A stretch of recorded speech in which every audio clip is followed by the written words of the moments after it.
Welcome. റഹ്മാനാണ്. Protozoal infections video സീരീസിൽ ഈ വീഡിയോയിൽ ഹീമോഫ്ലജെല്ലൈറ്റ്സ് ആയ ട്രിപ്പനോസോംസ് അതിനെതിരെ ഉപയോഗിക്കുന്ന മരുന്നുകളാണ്. സോ ട്രിപ്പനോസോമിയാസിസ് എന്ന് പറയുന്ന രോഗത്തിനെതിരെ ഉപയോഗിക്കുന്ന മരുന്നുകൾ. സോ ഫാർമക്കോളജിയാണ്. നമ്മൾ കഴിഞ്ഞ വീഡിയോയിൽ ട്രിപ്പനോസോംസ് അവയുടെ ലൈഫ് സൈക്കിളിനെ കുറിച്ച് പറഞ്ഞു, ഉണ്ടാക്കുന്ന രോഗങ്ങളെ പറ്റി പറഞ്ഞു, മരുന്നുകളുടെ പേര് ജസ്റ്റ് പറഞ്ഞു പോയുള്ളൂ. ഈ വീഡിയോയിൽ നമ്മൾ മരുന്നുകളെ കുറിച്ചിട്ട് മാത്രമാണ് പറയാം. രണ്ട് തരം ട്രിപ്പനോസോംസ് ഉണ്ട് നമ്മൾ പറഞ്ഞു. ഒന്ന് സ്ലീപ്പിംഗ് സിക്നസ് ഉണ്ടാക്കുന്ന ട്രിപ്പനോസോമ ബ്രൂസി ആണ് ഒരെണ്ണം. അതിൽ തന്നെ ഗാംബിയൻസ് ഉണ്ടാക്കുന്നത് വെസ്റ്റ് ആഫ്രിക്കൻ സ്ലീപ്പിംഗ് സിക്നസ് ആണ്. രണ്ടാമത് നമ്മൾ പറഞ്ഞത് ബ്രൂസിയിൽ തന്നെയുള്ള റോഡിസെൻസ് ആണ്. റോഡിസെൻസ് ഉണ്ടാക്കുന്നത് ഈസ്റ്റ് ആഫ്രിക്കൻ സ്ലീപ്പിംഗ് സിക്നസ് ആണ് നമ്മൾ പറഞ്ഞു. ആൻഡ് ഇത് സ്ലോ ടു സ്റ്റാർട്ട് ആണ്, പക്ഷെ കുറെ നാൾ നീണ്ടു നിൽക്കുന്നതാണ്, ക്രോണിക് ആണെന്ന് പറഞ്ഞു. ഇത് കുറച്ചും കൂടി വേഗത്തിൽ ഉണ്ടാവുന്നതാണ്. ആൻഡ് രണ്ടും CNS ബാധിക്കും എന്ന് നമ്മൾ പറഞ്ഞു. രണ്ടാമത്തത് ട്രിപ്പനോസോമ ക്രൂസി ആണ്. ക്രൂസി ഉണ്ടാക്കുന്നത് south American trypanosomiasis or Chagas disease എന്ന് പറയുന്നതാണ്. ആൻഡ് രണ്ടിനും ഉപയോഗിക്കുന്ന മരുന്നുകൾ നമ്മൾ പറഞ്ഞു. ഇതിന്റെ ഫസ്റ്റ് സ്റ്റേജിൽ നമ്മൾ ഉപയോഗിക്കുന്നത് പെന്റാമിഡിൻ ആണെന്ന് പറഞ്ഞു. ദെൻ സുരാമിനും വേണമെങ്കിൽ ഉപയോഗിക്കാം. സെക്കൻഡ് സ്റ്റേജ് CNS സ്റ്റേജ് ആണെങ്കിൽ എഫ്ലോർനെത്തിനും നിഫുട്ടിമോക്സ് കോമ്പിനേഷൻ.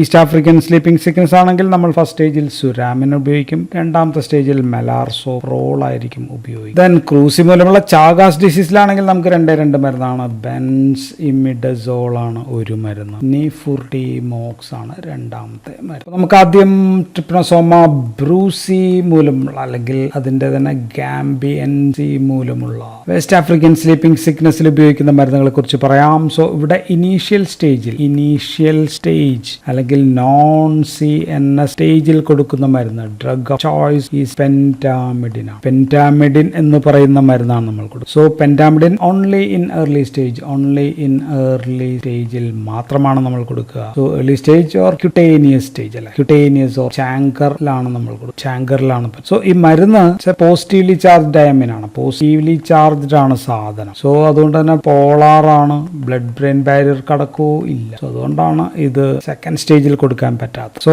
ഓറൽ കൊടുക്കാനും പറ്റില്ല, കാരണം ഓറൽ കൊടുത്താലും അബ്സോർബ് ചെയ്യും. സോ ഓൺലി IV കൊടുക്കാം, IM കൊടുക്കാം. IM കൊടുത്തു കഴിഞ്ഞാൽ സ്റ്റെറൈൽ അബ്സസ് ഒക്കെ ഉണ്ടാകാനുള്ള ചാൻസ് ഉണ്ട്. അതുകൊണ്ട് മിക്കവാറും IV ആയിരിക്കും കൊടുക്കുക. ഡോസിസ് 4 mg/kg/day 7 days ആണ് മരുന്ന്. ഈസ്റ്റ് ആഫ്രിക്കന് പറ്റുമോ എന്ന് വെച്ച് കഴിഞ്ഞാൽ അത്ര ഫലപ്രദമല്ല. വേണമെങ്കിൽ കൊടുക്കാം, പക്ഷെ അത്ര ഫലമില്ല. ഇനി പെന്റാമിഡിൻ നമ്മൾ ലീഷ്മേനിയയിൽ കൊടുക്കാം, നമ്മൾ അവിടെ പറഞ്ഞിരുന്നു അല്ലെ. ലീഷ്മേനിയാസിസിൽ നമുക്ക് കൊടുക്കാം. ക്യൂട്ടേനിയസ് ലീഷ്മേനിയാസിസിലാണ് നമ്മൾ ഇവിടെ ഉപയോഗിക്കുക. ഇവിടെയും IV ഓർ IM കൊടുക്കാം. 7 ഡോസ് ആയിരിക്കും കൊടുക്കുക. 2 ദിവസം ഓൾട്ടർനേറ്റ് ഡേയിലോ അങ്ങനെയൊക്കെ ആയിരിക്കും നമ്മൾ കൊടുക്കുക. ഇനി വേറെ ഉപയോഗമുണ്ട് ഇതിന്. അത് ന്യൂമോസിസ്റ്റിസ് കരിനിയിലാണ്. കരിനിയിൽ നമുക്ക് കൊടുക്കാം. കരിനിയിൽ നമ്മൾ കൊടുക്കുക ഇതിന്റെ dosage form is as nebulisation ആയിട്ടാണ് കൊടുക്കുക. നെബുലൈസേഷൻ. കരിനിയിൽ നമുക്കറിയാം ഡ്രഗ് ഓഫ് ചോയ്സ് ഏതാണ്? കോട്രിമോക്സസോൾ ഇൻട്രാവീനസ് ആണ് നമ്മൾ സാധാരണ കൊടുക്കുക. സോ അപ്പോൾ ഇത് IV കൊടുക്കുന്ന ഉപയോഗങ്ങൾ ഇതാണ്. ഇത് നമ്മൾ കൊടുക്കുന്ന നെബുലൈസേഷൻ ആയിട്ട് 2 തരം ഉപയോഗങ്ങളുണ്ട്. ഇനി ഇതിന്റെ അഡ്വേഴ്സ് എഫക്ട് ഏറ്റവും പ്രധാനപ്പെട്ട ടോക്സിറ്റി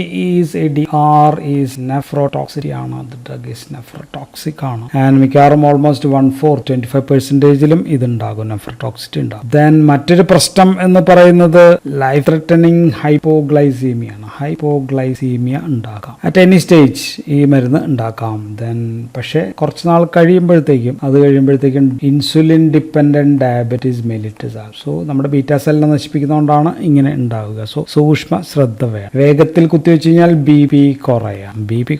ദെൻ ഇഞ്ചക്ഷൻ സൈറ്റിൽ സ്റ്റെറൈൽ അബ്സസ് ഉണ്ടാക്കാൻ നമ്മൾ പറഞ്ഞു. ദെൻ പെന്റാമിഡിൻ റെസിസ്റ്റൻസ് വന്നു കഴിഞ്ഞാൽ അവരിൽ അടുത്ത മരുന്ന് മെലാർസോപ്രോൾ എന്ന് പറയുന്ന മരുന്നും കൊടുത്തിട്ടും വലിയ ഫലം കുറവായിരിക്കും. കാരണം എന്താ വെച്ചാൽ രണ്ടിന്റെയും ആ ട്രാൻസ്പോർട്ടർ അതിലാണ് പ്രശ്നം ഉണ്ടാകുന്നത്. ദെൻ മരുന്ന് പെന്റാമിഡിന് വില കൂടുതലാണ്. സോ ഇതിന്റെ ചീപ്പ് ഓൾട്ടർനേറ്റീവ് അവൈലബിൾ ആണ്. വേർഷൻ ഈസ് ഡൈമിനാസിൻ എന്ന് പറയുന്ന മരുന്ന് പല രാജ്യങ്ങളിലൊക്കെ ഇത് ഉപയോഗിക്കുന്നുണ്ട്. സമാന പ്രവർത്തനമുള്ള മരുന്ന് തന്നെയാണ്. സോ ഇതിന്റെ CNS stage west African sleeping സിക്നസിന്റെ ലേറ്റർ സ്റ്റേജ് CNS സ്റ്റേജ് ആണെന്ന് പറഞ്ഞു. ആൻഡ് ഇവിടെ നമുക്ക് ഈ പെന്റാമിഡിൻ കൊടുക്കാൻ പറ്റില്ല, കാരണം ഇത് ബ്ലഡ് ബ്രെയിൻ ബാരിയർ കടക്കില്ല. സോ അപ്പൊ ഇവിടെ the drug of choice for the CNS or later stage is eflornithine ആണ്. എഫ്ലോർനിത്തിൻ എന്ന് പറയുന്ന മരുന്നാണ് വിത്ത് നമ്മൾ നിഫുട്ടിമോക്സ്.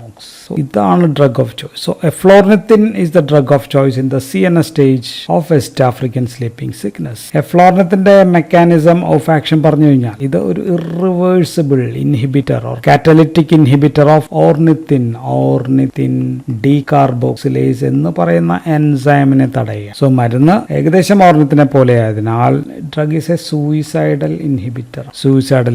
ഓർണിത്തിൻ പ്രോട്ടോസോവിലെ പല എൻസൈം എൻസൈമാറ്റിക് ആക്ഷൻ വേണ്ട സംഭവമാണ്. ഒരു പോളി അമീനാണ് ഈ ഓർണിത്തിൻ. And ornithine is amino acid കൂടിയാണ്, നമുക്കറിയാം. So poly amines like spermidine, putrescine, spermidine, putrescine അല്ലെങ്കിൽ സ്പെർമിൻ, ഇങ്ങനെയൊക്കെയുള്ള സാധനങ്ങൾ ഉണ്ടാവുന്നില്ല. ഇതില്ലാതാവുമ്പോഴത്തേക്കും ഇതിനു വേണ്ട ഏറ്റവും പ്രധാനപ്പെട്ട സംഭവം ഈ ട്രിപ്പനോത്തിൻ എന്ന് പറയുന്ന സംഭവം ഇല്ലാതെയാവും. സോ ഇതില്ലാതെയാവുമ്പോഴാണ് പ്രശ്നങ്ങൾ ഉണ്ടാവുക. സോ മനുഷ്യനിലും ഈ പ്രവർത്തനം ഉണ്ടാകാം, പക്ഷേ റിലേറ്റീവ്ലി മനുഷ്യനിലെ എഫക്ട് അത്ര സിഗ്നിഫിക്കന്റ് അല്ല, ഇൻസിഗ്നിഫിക്കന്റ് ആണ്. മാത്രമല്ല ഈ എൻസൈമിന്റെ ടേൺ ഓവർ മനുഷ്യനിൽ കൂടുതലാണ്. ഇനി ഇതിനോട് റെസിസ്റ്റൻസ് ഉണ്ടാവാനുള്ള കാരണം ഇതിന്റെ ട്രാൻസ്പോർട്ടർ ഉണ്ട്. ഇത് ശരീരത്തിനകത്തേക്ക് ഈ പ്രോട്ടോസോവയുടെ ശരീരത്തിനകത്തേക്ക് കയറ്റുന്ന ട്രാൻസ്പോർട്ടർ ഈ TBAAT6 എന്ന് പറയുന്ന ഒരു ട്രാൻസ്പോർട്ടറാണ്. ഇതിൽ മ്യൂട്ടേഷൻ വന്നു കഴിയുമ്പോഴത്തേക്ക് മരുന്നകത്തേക്ക് കയറുന്നില്ല, ഫലപ്രദമാവുന്നില്ല. ആൻഡ് അപ്പോൾ അതിന്റെ യൂസസ്, ഉപയോഗങ്ങൾ പറഞ്ഞു കഴിഞ്ഞാൽ, ഒന്ന് നമ്മൾ പറയുന്ന CNS stage or later stage of west African ട്രിപ്പനോസോമിയാസിലാണ് നമ്മൾ കൊടുക്കുക. 400 mg/kg/day ആണ് ദിവസം. ആൻഡ് മിക്കവാറും ഇത് 100 mg QID 4 നേരമായിട്ടായിരിക്കും നമ്മൾ കൊടുക്കുക. അല്ലെങ്കിൽ 300 mg വീതം 3-4 ആഴ്ചകൾ കൊണ്ടും കൊടുക്കുന്ന പരിപാടിയുണ്ട്. കുട്ടികളാണെങ്കിൽ 150 mg/kg every 6 hours 4 നേരം. ആൻഡ് രണ്ടാമത്തെ വേറൊരു ഉപയോഗം പറയുന്നത് ന്യൂറോബ്ലാസ്റ്റോമയിലാണ്. ന്യൂറോബ്ലാസ്റ്റോമയിൽ ഉപയോഗമുണ്ട്. ഹൈ റിസ്ക് ന്യൂറോബ്ലാസ്റ്റോമയിൽ HRNB എന്നാണ് നമ്മൾ പറയുക. ന്യൂറോബ്ലാസ്റ്റോമയിൽ to reduce the risk of relapse, വീണ്ടും വരാതിരിക്കാൻ തടയാനായിട്ട് നമ്മൾ ബോഡി വെയിറ്റ് അനുസരിച്ച് 576 mg ഉണ്ട്, 768 mg ഉണ്ട്. ഇത് വായിലൂടെ ഓറലായിട്ടാണ് കൊടുക്കുക, 2 നേരം. BD ആയിട്ട് ഈ മരുന്ന് കൊടുക്കുക. ഇനിയുണ്ട് ഉപയോഗങ്ങൾ. മറ്റു ചില ഉപയോഗം പറഞ്ഞു കഴിഞ്ഞാൽ എഫ്ലോർണിത്തിൻ ക്രീമായിട്ട് ഉപയോഗിക്കുന്നുണ്ട്. എഫ്ലോർണിത്തിൻ ക്രീമായിട്ട് അത് ഉപയോഗിക്കുന്നത് ഹെർസ്യൂട്ടിസത്തിലാണ്. ഹെർസ്യൂട്ടിസം സ്ത്രീകളിൽ to slow down the growth of unwanted hair, സാധാരണ ചിന്നിനടിയിലുള്ള under the chin of the woman, അതിനു വേണ്ടിയിട്ടാണ് 2 നേരം പുരട്ടണം. സമയമെടുക്കും ഫലം കിട്ടാൻ. വളർച്ച സ്ലോ ചെയ്യാനാണ് പറ്റുക, അല്ലാതെ വളർച്ച ഇതാക്കുകയല്ല. മാസങ്ങളോളം ഉപയോഗിക്കണം. 6-7 മാസമൊക്കെ ഉപയോഗിക്കുമ്പോഴായിരിക്കും ഫലം വരിക. 12 വയസ്സിൽ താഴെയുള്ളവരിൽ പറ്റില്ല. പക്ഷെ ഇപ്പൊ കാണുന്നത് ഈ കമ്പനി 2023 ഈ മരുന്ന് നിർത്തിയിട്ടുണ്ട്.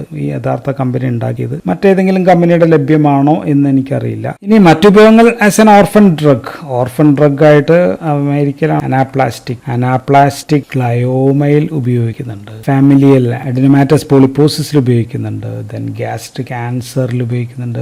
പാൻക്രിയാറ്റിക് ക്യാൻസർ ഇതിനകത്തൊക്കെ ഉപയോഗിക്കുന്നുണ്ട്. ദോഷഫലങ്ങൾ നൗസിയ, വോമിറ്റിംഗ്, നല്ല സീരിയസ് ആയിട്ടുള്ള നൗസിയ, വോമിറ്റിംഗ് ഒക്കെ തന്നെ ഉണ്ടാകാം. ദെൻ ബ്ലഡ് കൗണ്ട് കുറയാനായിട്ട് സാധ്യതയുണ്ട്. സോ അനീമിയ ഉണ്ടാക്കും. മറ്റൊരു പ്രശ്നം ഇപ്പോൾ ഈ അടുത്ത് കാണുന്നതാണ് ഹിയറിംഗ് ലോസ് എന്നുള്ളൊരു പ്രശ്നം ഉണ്ടാക്കുന്നുണ്ട്. ദെൻ മറ്റൊരു പ്രശ്നം ഇപ്പോൾ കാണുന്നത് ഹെപ്പാറ്റോടോക്സിസിറ്റി ആണ്. Increase in enzymes, liver enzymes ഒക്കെ ഉയർന്നതായിട്ട് കാണാനായിട്ട് പറ്റും. സോ ഇതൊക്കെയാണ് അതിന്റെ അഡ്വേഴ്സ് എഫക്ട്സ്. ഇനി നമുക്കപ്പോൾ റോഡിസെൻസ് മൂലം ഈസ്റ്റ് ആഫ്രിക്കൻ സ്ലീപ്പിംഗ് സിക്നസിൽ ഉപയോഗിക്കുന്ന മരുന്നാണ്. അപ്പോൾ അതിന്റെ initial stage or haemo lymphatic stage or first സ്റ്റേജിൽ കൊടുക്കുന്ന മരുന്ന്, നമ്മളിവിടെ കൊടുക്കുന്ന ഫസ്റ്റ് ലൈൻ ഡ്രഗ് സുറാമിൻ എന്ന് പറയുന്ന മരുന്നാണ്. സുറാമിൻ. ആൻഡ് ഇത് നമുക്ക് മറ്റേതിനകത്ത് സെക്കൻഡ് ലൈൻ ആയിട്ടും കൊടുക്കാം. സെക്കൻഡ് ലൈൻ ആയിട്ട് ഗാംബിയൻസിയിൽ നമുക്ക് ഉപയോഗിക്കാം. ആൻഡ് ദ ഡ്രഗ് IV അല്ലെങ്കിൽ IM അല്ലെങ്കിൽ SC. സോ ഓറൽ അല്ല കൊടുക്കുക. മരുന്ന് കൊടുക്കുന്നതിന് മുമ്പ് നമ്മൾ ലംബാർ പങ്ക്ചർ ചെയ്യണം. ലംബാർ പങ്ക്ചർ ചെയ്ത് CNSൽ അതിനകത്ത് ഇൻവോൾവ്മെന്റ് ഇല്ല, അല്ലെങ്കിൽ CNS ഇൻവോൾവ്മെന്റ് ഇല്ല എന്ന് ഉറപ്പ് വരുത്തണം. കാരണം CNS ഇൻവോൾവ്മെന്റിൽ ഈ മരുന്ന് എഫക്റ്റീവ് അല്ല. സോ അപ്പോൾ ആദ്യം ഒരു ടെസ്റ്റ് ഡോസ് കൊടുക്കുക. ലംബാർ പങ്ക്ചർ എന്ന് എഴുതിയേക്കാം. ദെൻ ടെസ്റ്റ് ഡോസ് കൊടുക്കുക. നമ്മളൊരു 100 mg ആയിരിക്കും കൊടുക്കുക. 2 mg/kg IV കൊടുക്കാം. Then drug should be freshly prepared ആയിരിക്കണം. ഫ്രഷ്ലി പ്രിപ്പയർഡ് ഡ്രഗ് മാത്രമേ നമുക്ക് കൊടുക്കാൻ പറ്റൂ. സാധാരണ 1 gram നമ്മൾ കൊടുക്കുന്നു, അല്ലെങ്കിൽ 20 mg/kg IV ആണ് കൊടുക്കുക. അത് ഫസ്റ്റ് ഡേ കൊടുക്കും, ദെൻ 3rd ഡേ കൊടുക്കും, ദെൻ 7th ഡേ കൊടുക്കും, then 14th day, 21st day. ഇങ്ങനെയാണ് നമ്മൾ കൊടുക്കുക. ഗാംബിയൻസിയിൽ നമ്മൾ കൊടുക്കുക എല്ലാ 5 ദിവസം കൂടുമ്പോഴാണ്. 5 days കൂടുമ്പോൾ 12 ഇഞ്ചക്ഷനാണ് ഗാംബിയൻസിയിൽ നമ്മൾ കൊടുക്കുക. ദാറ്റ് മീൻസ് ഈ വെസ്റ്റ് ആഫ്രിക്കൻ സ്ലീപ്പിംഗ് സിക്നസ്. ഇനി വേറൊരു പ്രിക്കോഷൻ കൂടി ഈ മരുന്ന് കൊടുക്കുമ്പോൾ എടുക്കണം. അത് നമ്മൾ ഓൺകോസെർസിയാസിസ് അല്ലെങ്കിൽ റിവർ ബ്ലൈൻഡ്നെസ് നമ്മൾ റൂൾ ഔട്ട് ചെയ്യണം. അതില്ല എന്ന് ഉറപ്പുവരുത്തണം. കാരണം അതുണ്ടെങ്കിൽ ആ ജീവികൾ ചത്തിട്ട് സിവിയർ മാസോട്ടിക് റിയാക്ഷൻ ഉണ്ടാവാനുള്ള ചാൻസ് ഉണ്ട്. അത് ചത്ത് ഉണ്ടാവുന്ന അസുഖമാണ്. സോ ഇതുമൂലം പെർമനന്റ് ബ്ലൈൻഡ്നെസ് ഒക്കെ ഉണ്ടാകാം. ഓക്കെ, സോ അപ്പോൾ നമ്മൾ ടെസ്റ്റ് ചെയ്യാം. മരുന്ന് കൊടുത്തു കഴിഞ്ഞാൽ ഇമ്മീഡിയറ്റ് റിയാക്ഷൻസ് ഉണ്ടാകാം. ഇമ്മീഡിയറ്റ് റിയാക്ഷൻസ് IV ഒക്കെ കൊടുത്തു കഴിയുമ്പോഴത്തേക്കും അപ്പോൾ സ്ലോ ആയിട്ട് കൊടുക്കണം. ദെൻ റീനൽ ടോക്സിറ്റി ആണ് പ്രധാനപ്പെട്ട toxicity. So toxicity renal toxicity ഉണ്ടാക്കാം. ദെൻ ഉപയോഗം orphan use in refractory prostate ക്യാൻസറിലും നമ്മൾ ഇത് ഉപയോഗിക്കാറുണ്ട്. ഓർഫൻ യൂസ് ആണ്. ഇനി ഇതിന്റെ CNS stage of east African sleeping സിക്നസിന്റെ CNS സ്റ്റേജിൽ നമ്മൾ ഉപയോഗിക്കുന്ന drug of choice is melarsoprol and ഇതൊരു പ്രോ ഡ്രഗ് ആണ്. ഇത് ശരീരത്തിൽ വെച്ചിട്ട് arsine oxide or melarsen oxide so arsenic compound ആണ്. മെലാർസീൻ ഓക്സൈഡ് ആയിട്ട് മാറി ശരീരത്തിൽ വെച്ചിട്ട് പ്രവർത്തിക്കുക. ആൻഡ് മരുന്ന് ട്രിപ്പനാന്തിൻ, മരുന്നും ഈ സംഭവവും ട്രിപ്പനാന്തിനും ചേർന്നിട്ട് ഒരു കോംപ്ലക്സ് ഉണ്ടാകും. സംഭവം കോംപ്ലക്സ് ഉണ്ടാകുന്നു, അതിന് നമ്മൾ MEIT എന്നാണ് നമ്മൾ. സോ ഈ കോംപ്ലക്സ് ഇൻഹിബിറ്റ് ചെയ്യുന്നത് ട്രിപ്പനോത്തിൻ റിഡക്ടേസ് എന്ന് പറയുന്ന enzyme. So this is enzyme which is inhibited by this complex. And ഈ പ്രോട്ടോസോവയുടെ റിഡോക്സ് ബാലൻസ് ആൻഡ് സർവൈവലിന് ഏറ്റവും പ്രധാനപ്പെട്ട ഒരു എൻസൈം ആണ് ഇത്. അതിനെയാണ് തടയുക. ആൻഡ് മരുന്ന് ഇന്റൻസ്ലി ഇറിറ്റേറ്റിംഗ് ആണ്, ഹൈലി ഇറിറ്റേറ്റിംഗ് ഡ്രഗ് ആണ്. So should be given very slow IV ആയിട്ടാണ് കൊടുക്കാൻ പാടുള്ളൂ. ലീക്കേജ് എങ്ങാനും വന്നു കഴിഞ്ഞാൽ ത്രോംബോഫ്ലെബൈറ്റിസ് ഉണ്ടാകും, അവിടെയൊക്കെ പൊട്ടാനുള്ള ചാൻസ് ഉണ്ട്. വേഗത്തിൽ കൊടുത്തു കഴിഞ്ഞാൽ ഹൈപ്പോടെൻഷനും ഉണ്ടാകും. ദെൻ ഗർഭിണികളിൽ കൊടുക്കാമോ എന്ന് വെച്ചാൽ സാധാരണ പറ്റില്ലായിരിക്കും, പക്ഷേ എങ്കിലും no absolute contraindication because no other drug is available. So in പ്രഗ്നൻസിയിലും കൊടുത്തേക്കാം. ദെൻ മരുന്ന് കൊടുത്തു കഴിഞ്ഞാൽ ഇമ്മീഡിയറ്റ് ആയിട്ടുള്ള ഫെബ്രൈൽ റിയാക്ഷൻസ്